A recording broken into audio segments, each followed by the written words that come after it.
नमस्कार। आज मी तुम्हाला दुधी भोपळ्याची भाजी दाखवणार आहे। एकदम झटपट आणि कमी साहित्यात होणारी अशी ही दुधी भोपळ्याची भाजी। इथे मी हे दुधी भोपळ्याचे साल काढून घेते आणि कट करून घेते।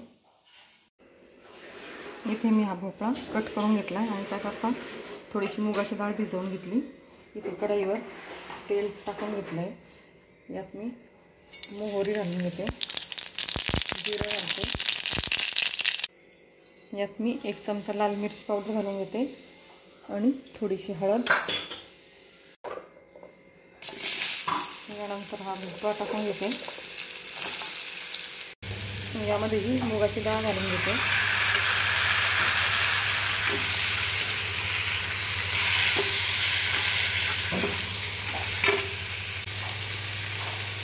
यामध्ये चवीनुसार थोडंसं मीठ घालून घेते।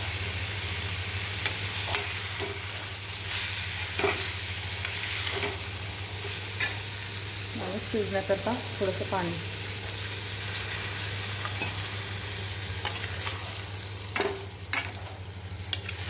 यावरती आता झाकण ठेवून 10 मिनिट ठेवून घेते, कारण हा भोपळा एकदम कोवळा होता, छान पटकन शिजेल।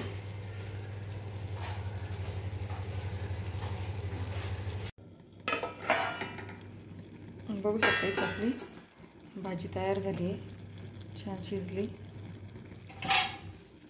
या पद्धतीने तुम्ही करून बघा, खूप टेस्टी लागते। तुम्हाला नक्की आवडेल ही भाजी। आवडल्यास माझ्या चॅनलला लाईक, शेअर आणि सबस्क्राईब करायला विसरू नका।